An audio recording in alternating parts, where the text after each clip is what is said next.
Bonjour à tous et bienvenue dans cette nouvelle vidéo tutoriel Nalios. Dans deux précédentes vidéos, nous avons vu comment ajouter une section et une note dans les produits optionnels ainsi que dans le produit optionnel des quotation templates. Le problème est que maintenant, lorsque vous allez vouloir imprimer votre devis, ce qui est en général le cas lorsque vous décidez de l'envoyer à votre client, il y aura tout simplement un problème de style avec les produits optionnels, car bien évidemment le standard ne gère pas de base ces produits optionnels, enfin c'est les sections et les notes dans les produits optionnels.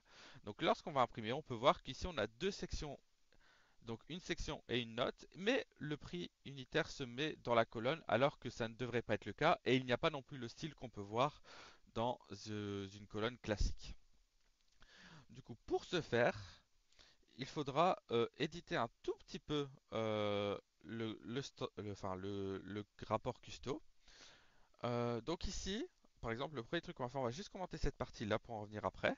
Donc le premier truc à faire est tout simplement d'aller reprendre la classe qui se trouve dans le rapport de base, donc des lignes de sell order. Donc si par exemple je vais dans mes lignes de sell order, je tape views, report sell order document, donc on va dans le rapport ici. Si on descend un tout petit peu, on peut voir qu'on a notre tableau des lignes et ici on peut voir qu'on a une classe qui check si on est en section, en note et en fonction on met en italique, on met un background, etc., etc. Et donc c'est ce qu'on fait ici avec exactement la même classe. La seule différence c'est qu'au lieu de mettre line, on met option parce que ici la boucle, chaque élément est appelé par option. Donc en ajoutant ça, je vais juste redémarrer mon serveur. Hop. En ajoutant ceci, lorsque je vais euh, imprimer mon rapport, on peut voir que voilà, notre section et notre note se met avec le style. Le seul problème maintenant, c'est qu'il reste le prix unitaire.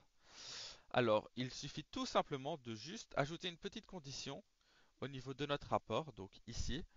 Donc, on va juste ajouter une condition. S'il n'y a pas de display type, on affiche la valeur de la cellule option price unit et discount si on en a une.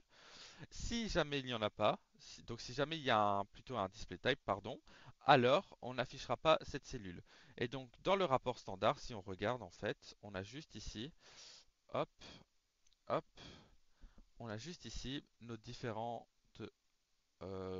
TD, donc nos différents TD ici, et donc il suffit juste d'ajouter une petite condition au niveau du strong afin que la valeur soit affichée uniquement si on n'a pas de display type. Et donc lorsqu'on va réimprimer notre devis,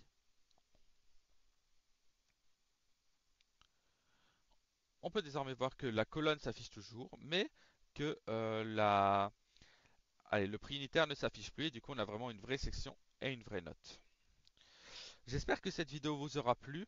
Si vous avez la moindre question, n'hésitez pas à la mettre en commentaire. Bonne journée.